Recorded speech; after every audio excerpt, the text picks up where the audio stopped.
भगवान परशुराम आणि कोकणचं एक खास नातं आहे. परशुराम हे ब्राह्मण कुळातील भगवान विष्णूंचा 6वा अवतार समजले जातात. त्यांचा जन्म सम्राट प्रसेनजित राजाचा जावई ऋषी जमदग्नी व राजकन्या रेणुका माता यांच्या पोटी वैशाख शुक्ल तृतीयेला म्हणजेच अक्षय तृतीयेला झाला. जन्माने ब्राह्मण असूनही क्षत्रियांचे सर्व गुण त्यांच्यामध्ये होते.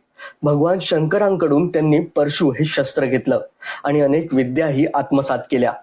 त्याच विद्यांच्या जोरावर त्यांनी दुष्ट आणि प्रजेला जाच करणाऱ्या राजांचा बंदोबस्त केला. त्यानंतर त्यांचा उल्लेख रामायणात सीता स्वयंवरात होतो. तेथे त्यांनी शिवधनुष्य तोडणाऱ्या रामाला आव्हान दिले.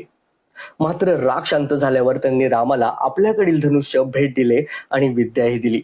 त्यांनी महाभारत काळी भीष्मांना आणि कर्णाला त्यांच्या सर्व विद्या दिल्या.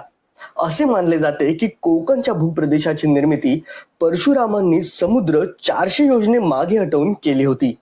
म्हणूनच परशुरामांना सप्त कोकणचा देव देखील म्हटलं जातं.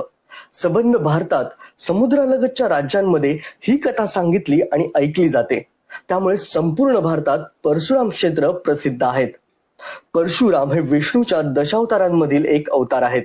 त्यांनी पृथ्वीवरील अधर्मी क्षत्रियांचा 21 वेळा संहार केला. परशुरामाचे अवतार कार्य संपल्याचे कोणत्याही ग्रंथात उल्लेख नसल्याने परशुराम हे 7 चिरंजीवांमधील एक आहेत असे समजले जाते.